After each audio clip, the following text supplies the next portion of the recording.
Hello, and here is the news at this hour from TSTV. I am Olaide Amosu. Here are some major headlines. Oyo releases foods that boost immune to help prevent attacks of COVID-19. Another 19 people test positive in Ibadan company as Oyo coronavirus case rise to 137. Lagos discharges 15 more COVID-19 patients. Trump gives WHO ultimatum over COVID-19 handling. Seychelles virus-free with full recoveries, no debt. Super Eagles coach Gernot Rohr to sign new contract. Now the news in details. The governor of Oyo State, Engineer Seyi Makinde, on Monday released a food advisory, which he said experts have certified as immune boosters that could help the human body prevent attacks of COVID-19. The governor, who is also the chairman of the Oyo State COVID-19 Task Force, while addressing newsmen at the Government House, Agodi, Ibadan on Monday, shortly after a meeting of the task force, said that the food advisory was certified by Professor Olatunde Farumbi, a professor of biochemistry and head of Department of Biochemistry at the University of Ibadan.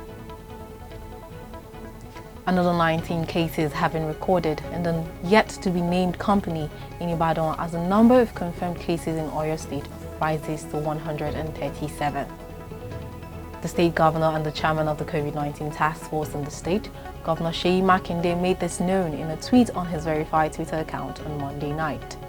A statement by the chief press secretary to the governor, Seyi Makinde, Mr. Taiwo Adisa, also quoted the governor as saying that the state task force would reveal the identity of the company with 38 COVID-19 positive cases among its members of staff in Ibadan. The governor also said that his administration was in talks with religious bodies over the possible relaxation of ban on religious gathering. He stated that he would meet with religious leaders before the end of the week to review procedures for a reopening of religious centers. The Oyo State Police Command has paraded 7 suspects in connection with the adoption of 2-year-old twins of a popular Islamic cleric, Taufik Aziz, also known as Akewu Bagold. The police said investigation revealed that the suspected kidnappers who invaded the Ibadan residence of the cleric on April 25, 2020, included a couple and 2 close associates of Akewu Bagold. Those arrested include Ridwan Taiwo, aged 30, Olumide Ajala, 36, Fatai Akanji, 39, Mitiu Rafiu, 35, and his wife Modinat, 29. 2 aides of the cleric, Bashiru Muhammad, 33, and Okpeyemi Oyeleye, 25, were also apprehended. During the parade on Monday, the Commissioner of Police in the state, Shina Olukolu, said investigation carried out in Oyo State, Adamawa and Sokoto states led to the arrest of members of the syndicate. Items recovered from the suspected kidnappers included part of the ransom they allegedly collected from Akewu Bagold, a locally fabricated gun, some bullets, 2 microcabs and a motorcycle. The Speaker of Oyo State House of Assembly, Honorable Adebo Ogundoyin, on Monday led a delegation of the House on a condolence visit to the family of the late Commissioner for Environment and Natural Resources, Honorable Kehinde Ayola Ajagbekugba of Pata Ibadan residents. Honorable Ogundoyin said it was still difficult for members of the 9th Oyo Assembly to believe that one of the political and legislative mentors, who was a former speaker in the Assembly and a vibrant political actor in the present dispensation in Oyo State, had died. Honorable Ogundoyin describes the deceased as a selfless politician who would be missed for his integrity, honesty, dedication, and political sagacity. In his condolence, he wrote, "We are saddened by your sudden death, and it's really incredible to believe that you're gone. We will certainly remain focused on your ideals of hard work, honesty, transparency, and service to humanity. You have surely left behind enduring legacies. Adieu, a quintessential politician and legislature par excellence." He urged the family, especially the 2 sons of the late Ayola, not to despair, as their father had joined the Saints Triumphant, assuring them that God's plans and designs for their lives would be fulfilled.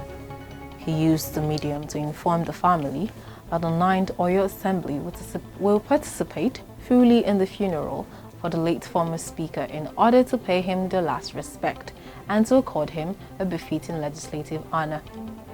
The delegation included the Oyo State Deputy Speaker, Honorable Mohammed Abiodun Fadeyi, and other principal officers, as well as management staff of Oyo Assembly.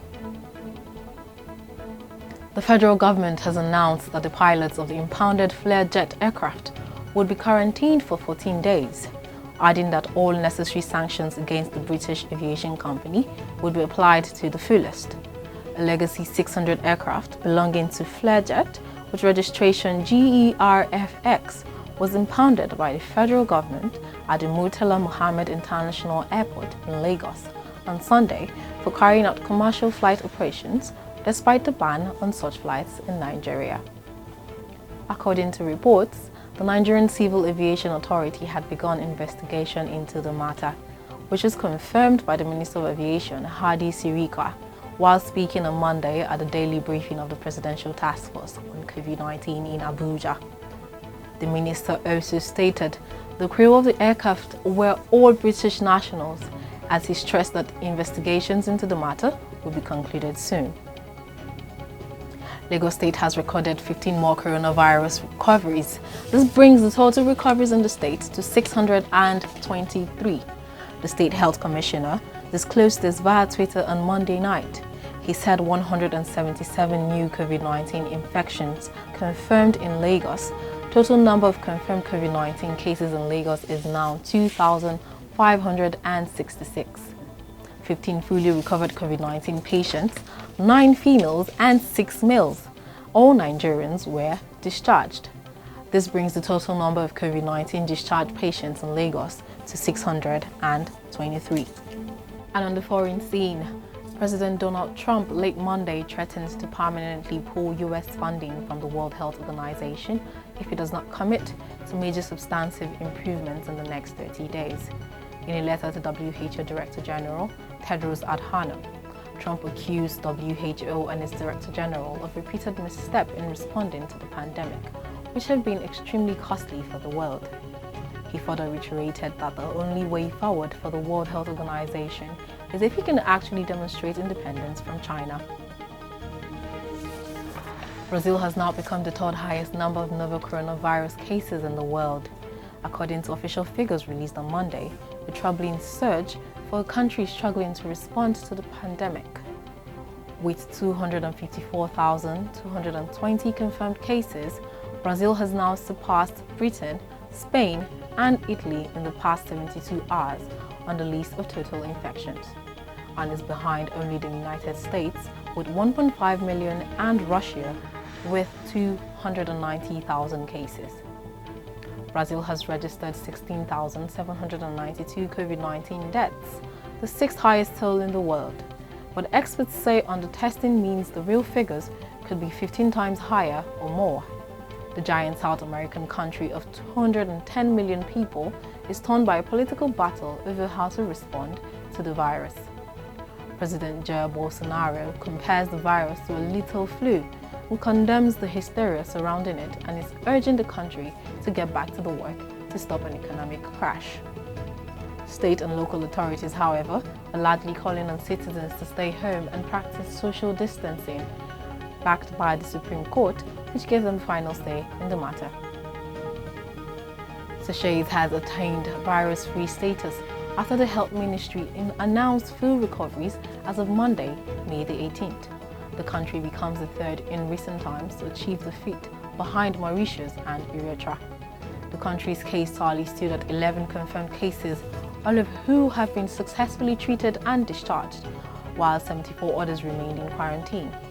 The same was the case with Eritrea. While all 39 patients fully recovered, they have in turn rolled out random extensive testing, starting in the capital Asmara and border towns, as well as for frontline health workers.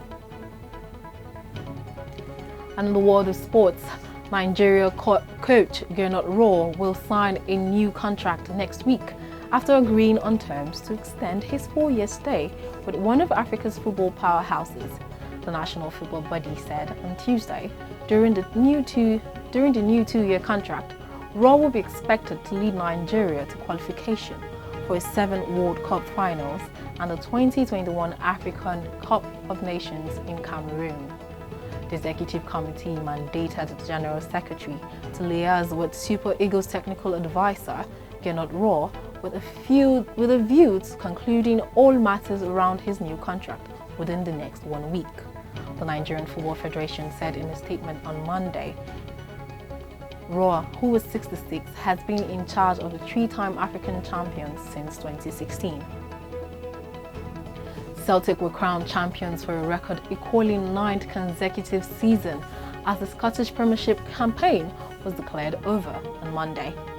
Neil Lennon's men were 13 points clear at the top of the table when the season was stopped due to the coronavirus pandemic in March, with 8 games remaining for the majority of the clubs. Second-placed Rangers had a game in hand to try and cut that gap and were due to face Celtic twice more before the end of the season. A points-per-game formula for determining final league placings also sees bottom club Hearts relegated unless there is any progress in talks over league reconstruction. And with that, we've come to the end of the news. A recap of the headlines. Oyo releases foods that boost immune to help prevent attacks of COVID-19. Another 19 people test positive in Ibadan company as Oyo coronavirus cases rises to 137. Lagos discharges 15 more COVID-19 patients. Trump gives WHO ultimatum over COVID-19 handling. And Sachet is virus-free with full recoveries and no debt. Super Eagles coach Gernot Rohr to sign new contract. The news was compiled by Mobola Badekale. I am Olaide Amosu. Good day and thank you for watching.